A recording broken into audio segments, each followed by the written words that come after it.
So my brother and I, we kinda grew on Pokemon.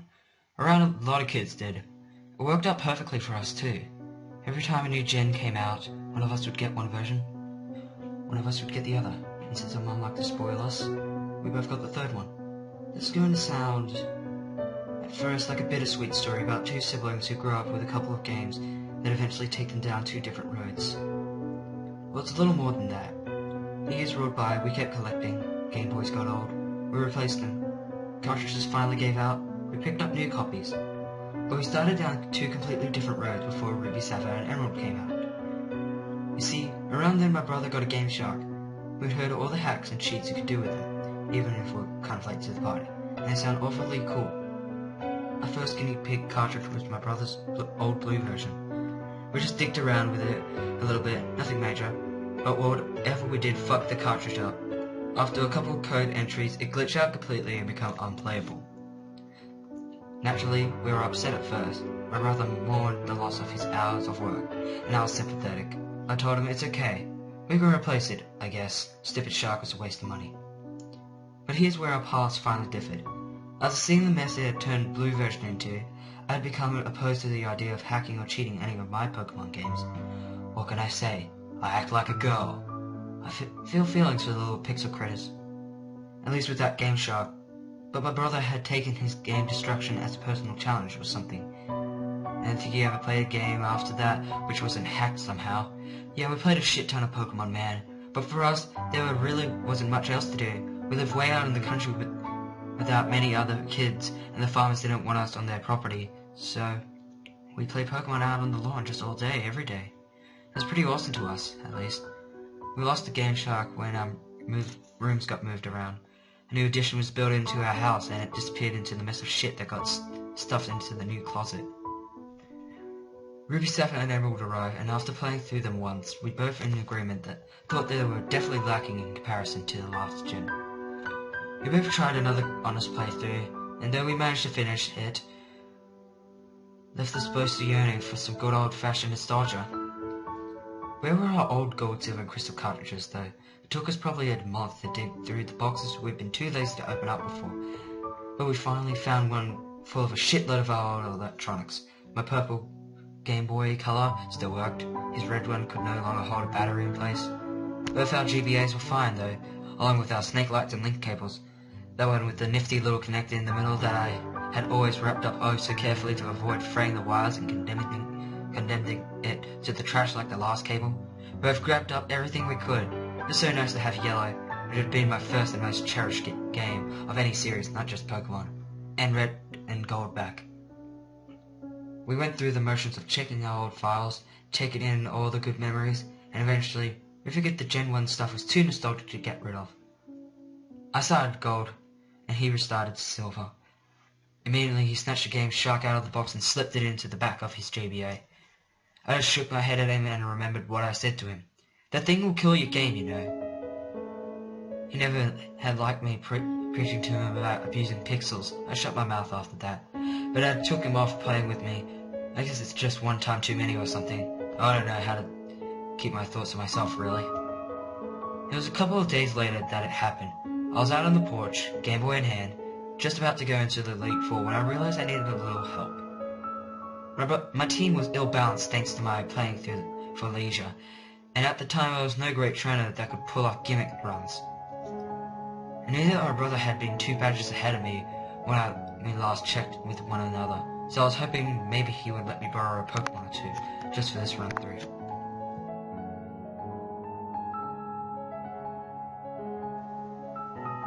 Now the thing is that I spent the last 24 hours at a friend's place. I had literally come home, dumped my bag in my room, and crept out into the sun with my GBA to play. I had no idea what I'd been up to. For all I knew, he was done with the game and onto a new one, which I figured was all the better for me since he wouldn't need those Pokemon and I'd stand a better chance of nicking a few. So I got up and went into the house, and when I was crossing the living room, I noticed all of his Pokemon games lying on the floor. Some of the cartridges had been mangled, like they'd been hacked with something sharp. Even his old blue version, long ago dead, was too sentimental to throw away, was lying with the plastic cut ragged, split almost halfway up one side, completely unusable anymore, even if it would have worked. I was a little scared. This had to happen in the morning, otherwise our mum would have seen and they wouldn't be lying on the carpet. Tucking my GBA in my pocket, I crept over to his room and found the door unlocked. Somehow, that was even more concerning. I walked in and found my brother sitting on the edge of his bed. His GBA was in pieces on the floor at his feet, smashed into bits. Next to him on the bed were a hammer and our mother's gardening scissors. His face was paler than I've ever seen it, even whiter when the time we'd gone corning, and the old guy up the street, legally blind and a raving nutcase, had come and chased us into the trees with a shotgun. It was now I noticed the game shark on the ground, and a silver cartridge corner poking from under his bed. Somehow, I had been spared the wrath of the hammer. "Are you okay?" I asked. I remember the chills that ran through me. He was my little brother. Seeing him like this was horrifying. It was awful, I remember him rasping, and the way his voice rattled made my knees weak. Oh God, white everywhere and then black. I remember running over and hugging him, and I remember his limp arm fell and brushed the Game Boy in my pocket, and his sudden scream right in my ear, making me jump and bite my tongue by accident. He ripped the handheld from my pocket and hurled it at the far wall. I cried out at the dent the plastic system made there, running over to collect it. The screen had gone dark, and though I feared the worst, when I flicked the switch, it powered up normally. I waited there in the corner, trying to pretend that GBA mattered enough not to go and run for our mum. The volume was on. The Pokemon theme started up, and he screamed again, picking up the hammer. This time I screamed too, and ran from the room with my GBA clutched to my chest like a shield. He ended up in the psych ward of the hospital for 2 days. When we went to visit him, I left my GBA at home. No one could figure out what had set off this strange manic behavior. There was some talk that I didn't understand at the time about some kind of disorder he may or may not have. But even though Mum and I had collected and brought all the cut-up cartridges to be looked at, Mum's idea, not mine, no one had even thought to tie it back to the game. Maybe that was my fault.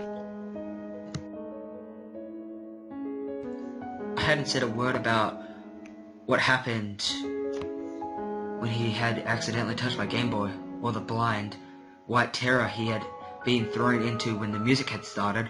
On my last visit to the hospital before school on the second day, I was left alone in the room with him, while Mum had some private talk with the doctor about precautions to take should this happen again. I sit in a chair next to the bed, where he was staring at the ceiling, but then suddenly he sat up, making me flinch. "Hey," he told me, "Angie, go to my room when you get home." I didn't understand what he meant, and then I remembered the things we hadn't packed up and brought in, the games and the hacking tools under his bed. "Get rid of them. I don't want to ever play with them ever again." His voice was so weary and desperate. He sounded like an old man on his deathbed. My poor damaged little brother. How could I refuse? "Promise. You will get rid of them." "Okay, I promise." I was carted off to school late, and though the whole day I only had my promise to him in my head, I didn't know at the time. But this would be the last time that I could ever play the big brother role and help him out. I just had to get home and get rid of the game. But as the day went on, a sick curiosity started to go through my own head. What could possibly have happened to the game that scared him so badly? I was scared myself, but I just had to know. I had to. I got home and went right into his room, bent on uncovering whatever horror was waiting for me. Mum had since vacuumed the room, and the cartridge and the Game Shark were no longer visible. I got down and crawled half under his bed, feeling timid and holding onto the promise I had made as my badge of courage. Under the bed there was enough dust to make me cough, enough old Legos and various other toys that I couldn't see my elbow down with landing on something. But I finally saw both objects.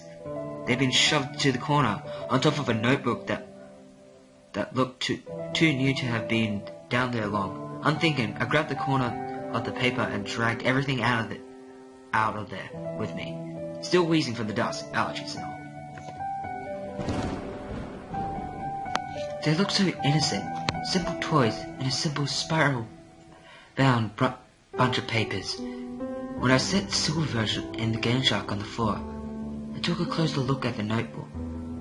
On it was scrawled at least 20 different cheat codes, but one of them was scratched out with a Sharpie over where it had initially been drawn in with pen. This was confusing. He had really tried to erase it out. The marker had been pressed to the paper so hard the ink soaked through most of the pages behind it, almost 2/3 of the way to the cardstock back cover.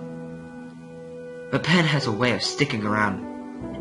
I picked up the notebook and tilted it backwards in the light, and the reflective surface of the Sharpie revealed the indents that had been left where he had written. The code was intelligible mess of letters and numbers, but the word next to it confused me. Easter egg. Snow on Mount Silver. I remember what he had said when I found him. He had been raving about white and then black. Could he mean snow? Even though it was just August and the temperature was still climbing to 90 degrees every day, a chill ran down my spine. Did I dare?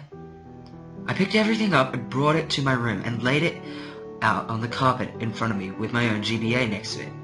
For a long time I just stared down at it, and the longer I looked, the more maniacal Lugia's face became on the sticker.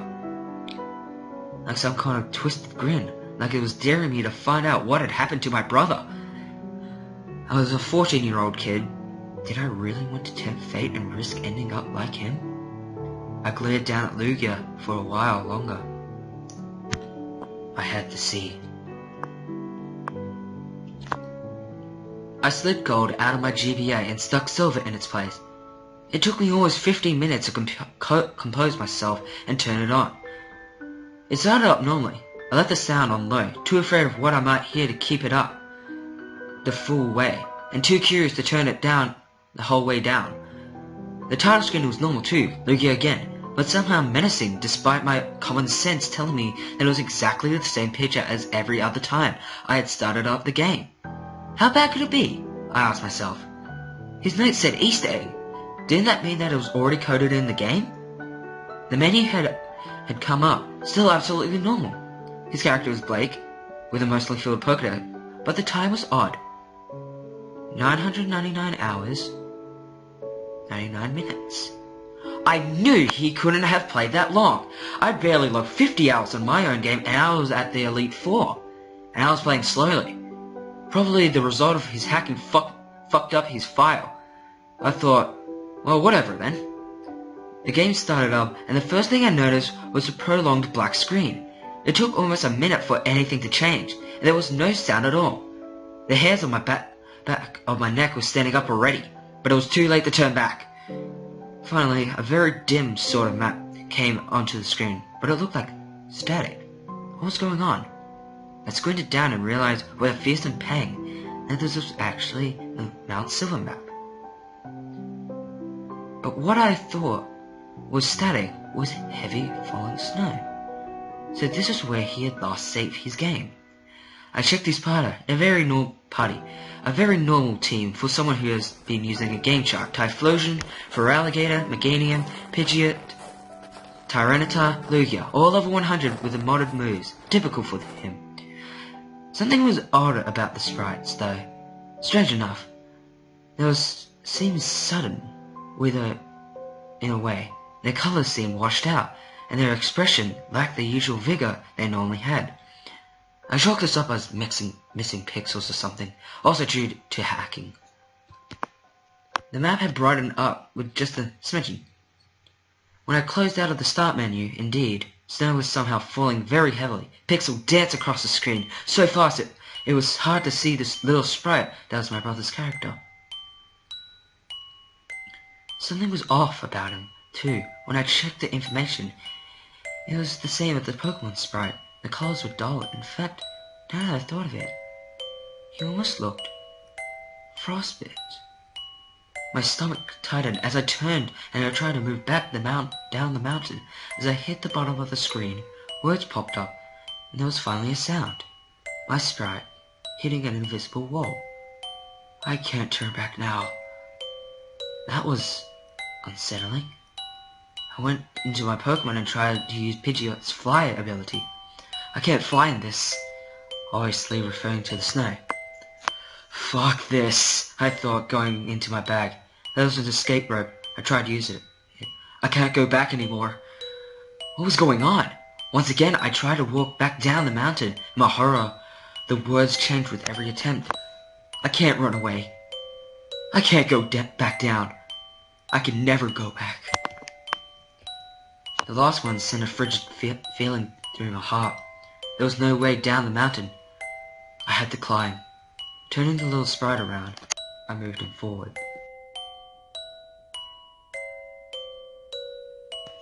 No resistance at all, though my walking speed was oddly slow. What was truly weird was the lack of grasp or trainers of anything at all but white snow, which still blew across the screen and made it almost impossible to see. As I moved further up the mountain, his walking speed became slower and slower. The static screen of pixels grew thicker so that I could barely make out the features of the map, but it seemed like the only way to move. Straight ahead. Anyway, I reached what looked like a set of stairs, and at the very top edge of the screen. I don't remember this being there before. As I tried to move up, the little sprite paused. I'm cold. By now I was getting goosebumps. His walking speed had become painfully slow, as if somehow he was being impelled up the little staircase. More text on the screen. Beganium has died. What the fuck, I thought. Pokemon don't die in these games.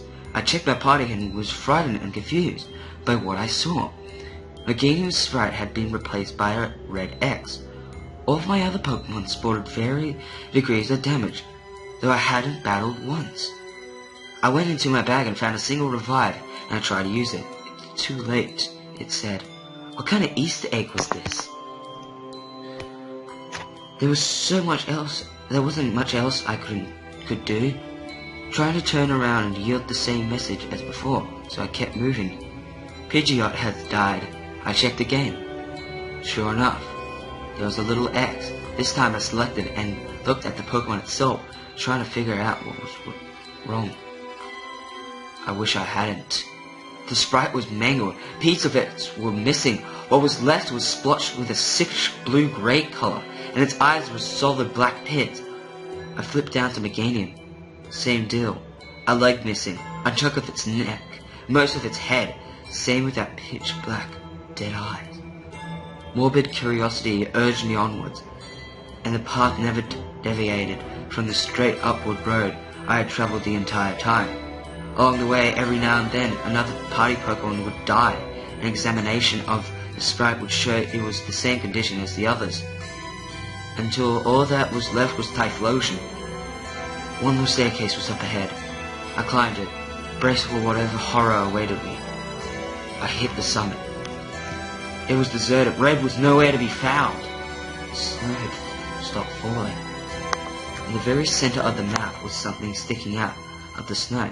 It looked like a Pokeball. Okay, maybe all this creepy shit led up to some climactic final battle using whatever was in there. If I picked it up, maybe Red would come out of hiding. I walked over and examined, and there was a burst of static noise from my game that made me jump.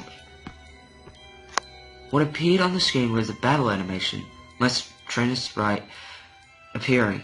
His skin tingled blue against another mangled Pokemon sprite. It was Celebi. In the center of the black hole that was its eyes, a single red dot burned out like an ember. The thing looked rotted. I didn't even throw my most dead Typhlosion before it moved. Celebi used Perish Song. A screech came out of my GBN. I almost dropped it. As the screen went white. A part of me was relieved, thinking that my final Pokemon had been KO'd and I would be transported to a Pokemon Center. But I was wrong. My sprite reappeared in what looked like a cave. Was I now inside the mountain?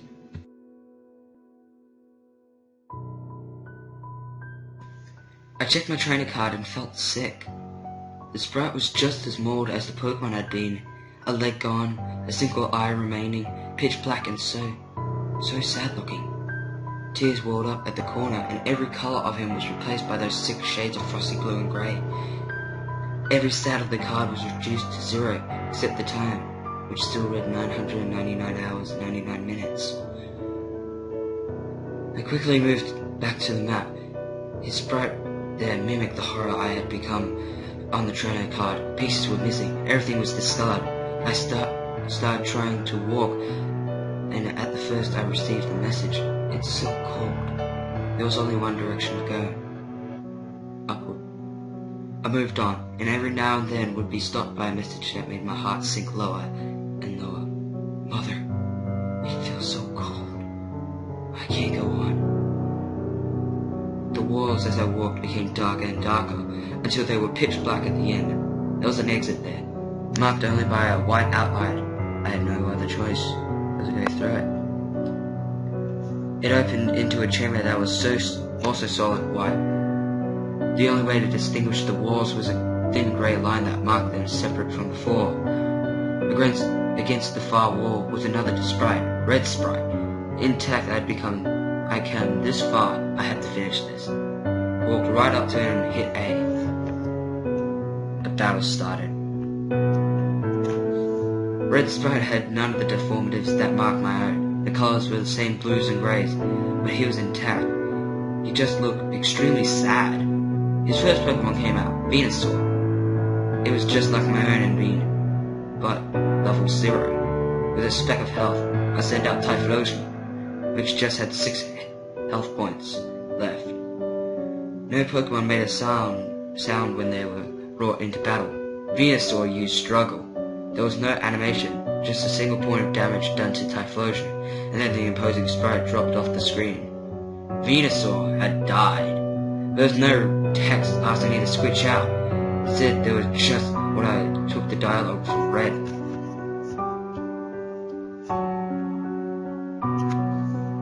His next Pokemon was Blastoise, even more mangled than Venusaur had been. It too struggled and died.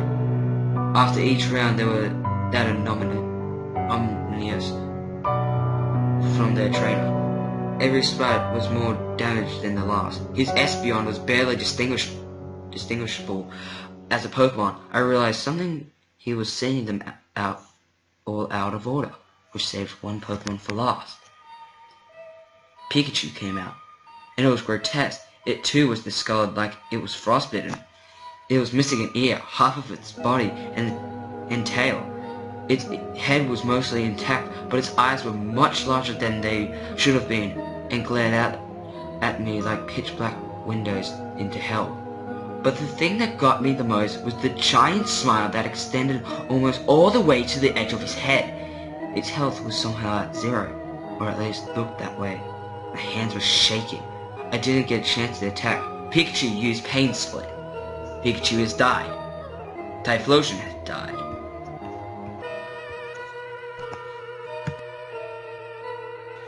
I cut back to the image of Red Sprite, and now it looked like mine. With his body so butchered, it looked like a carcass stripped of most of its meat. Except it had those same soulless eyes, the green eyes as Pikachu. I finally understood what happened. They were dead. They were dead, and the sublevel of the mountain was the hell they now existed in. Red finally spoke. It's over. The screen flashed back to black and white for a moment. Use Destiny Bond.